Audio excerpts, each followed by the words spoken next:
အားလုံးပဲမင်္ဂလာပါ AI Hoster ကနေကြိုဆိုလိုက်ပါကျွန်တော်ဒီနေ့ပြောပြပေးမယ့်အကြောင်းအရာကတော့ Audacity နဲ့ record လုပ်ထားတဲ့အတန်း file ကိုကျွန်တော်ဘယ်လို edit မလဲဆိုတဲ့ဟာပေါ့မူရင်းအတန်း file ကိုကျွန်တော်ဖွင့်ပြပါမယ်အားလုံးပဲမင်္ဂလာပါ AI Hoster ကနေကြိုဆိုလိုက်ပါတယ်ကျွန်တော်ဒီနေ့ပြောပြပေးမယ့်အကြောင်းအရာကတော့ဘာမှမလုပ်ရသေးမပြုတ်ပြင်ရတဲ့အတန်း file လေးပါဟုတ်ပြီအဲ့ဆိုရင်ကျွန်တော်အရင်ဆုံးက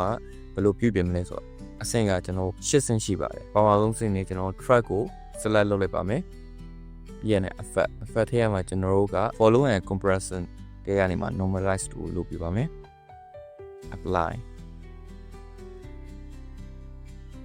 ဒုတိယဆင့်အနေနဲ့ကျွန်တော်တို့က effect ထဲမှာ EQ and filter တဲကကျွန်တော် filter cap EQ မှာ preset and setting factory preset အဲ့ဒီမှာကျွန်တော်တို့က travel boost ကိုယူပြပါမယ် travel boost ပြီးရင်နောက်ခါလဲ effect EQ filter တဲက filter cap EQ preset and setting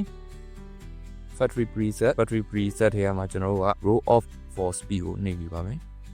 ။နောက်ချိန် effect EQ and filter cap EQ preset and setting factory preset ထဲမှာကျွန်တော်တို့က bass boost ကိုလုပ်ပါမယ်။ခုပြီးရင်ကျွန်တော်တို့နောက်က effect EQ and filter ထဲမှာ bass and treble ဆိုတဲ့ဟာလေးကိုနှိပ်ပါမယ်။ကျွန်တော်တို့ bass ကို 5.0 treble ကို 5.0 ပြန်နဲ့ apply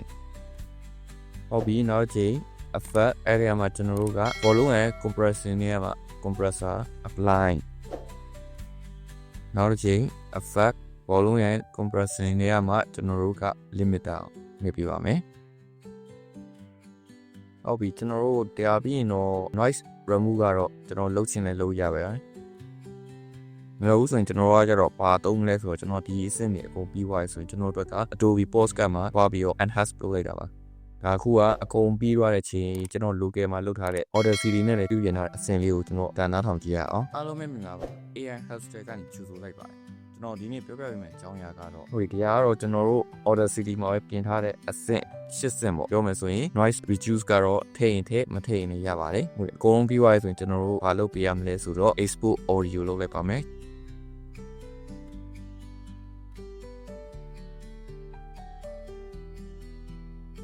ကျွန်တော်အမြဲလို့နေရအဆင်ထဲမှာဆိုကျွန်တော်က D file ကိုဘယ်မှာတွားလို့လဲဆိုတော့ Adobe Postcard AI မှာ enhance ပြန်လုပ်တော့ပါတယ် enhance speed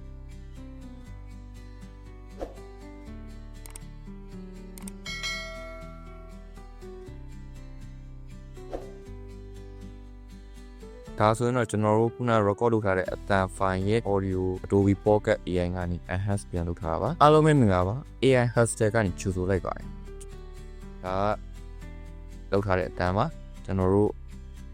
sorry အားလုံးပဲမင်္ဂလာပါ AI ကန်ကတော့ငြိမ်သွားပါတယ်အားလုံးပဲမင်္ဂလာပါ AI Hoster ကနေကြိုဆိုလိုက်ပါတယ်ကျွန်တော်ဒီနေ့ပြောပြပေးမယ့်အကြောင်းအရာကတော့ကျွန်တော်ဒီအတန်း file editor လေးကိုပြောပြပေးရဟာအကုန်အတွက်အဆင်ပြေလို့ထင်ပါတယ်အဆင်ပြေရဆိုရင် like and subscribe လေးကိုပြုလုပ်ပေးပါနောက်တဲ့ video နဲ့ကျွန်တော်ပြန်လာခဲ့ပါဦး bye bye